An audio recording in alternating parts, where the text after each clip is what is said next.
നമ്മൾ അനലൈസ് ചെയ്യാൻ പോകുന്ന പ്രോപ്പർട്ടീസ് ഉള്ള ഒരു സെറ്റ് ഓഫ് ഇൻഡിവിജ്വൽസ് അല്ലെങ്കിൽ സബ്ജക്ട്സ് ഓഫ് ഇൻട്രസ്റ്റിനെയാണ് പോപ്പുലേഷൻ എന്ന് വിളിക്കുന്നത്. എക്സാമ്പിൾ ആയിട്ട് ഒരു ക്ലാസ്സിലെ സ്റ്റുഡൻസിന്റെ മാർക്സ് ആണ് നമ്മൾ അനലൈസ് ചെയ്യുന്നത് എങ്കിൽ അവിടെ സ്റ്റുഡൻസ് ആണ് പോപ്പുലേഷൻ. അതുപോലെ ഒരു മാസത്തെ ഡേറ്റ്സ്, ഒരു സൂവിലെ അനിമൽസ് എല്ലാം പോപ്പുലേഷന് എക്സാമ്പിൾസ് ആണ്. പോപ്പുലേഷന്റെ ഒരു സബ്സെറ്റിനെയാണ് സാമ്പിൾ എന്ന് വിളിക്കുന്നത്. സ്റ്റുഡൻസ് പോപ്പുലേഷനിൽ നിന്നും 2 സ്റ്റുഡൻസിനെ മാത്രം എടുത്താൽ അത് സാമ്പിൾ ആണ്.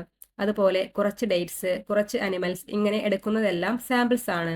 ഇനി പോപ്പുലേഷനിലെ ഓരോ ഇൻഡിവിജ്വലിനെയും അല്ലെങ്കിൽ ഓരോ സബ്ജക്ട് ഓഫ് ഇൻട്രസ്റ്റിനെയും നമുക്ക് ഒബ്സർവേഷൻസ് എന്ന് വിളിക്കാം. പോപ്പുലേഷൻ ആളുകൾ ആണെങ്കിൽ ഓരോ ആൾ ആയിരിക്കും ഒബ്സർവേഷൻസ്.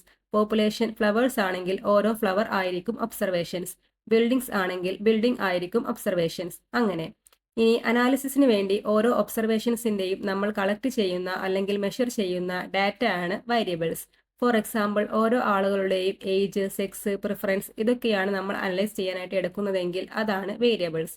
ഓരോ ഒബ്സർവേഷന്റെയും വേരിയബിൾസ് ആയിട്ടുള്ള എൻട്രീസിനെ നമ്മൾ വാല്യൂ എന്ന് വിളിക്കും.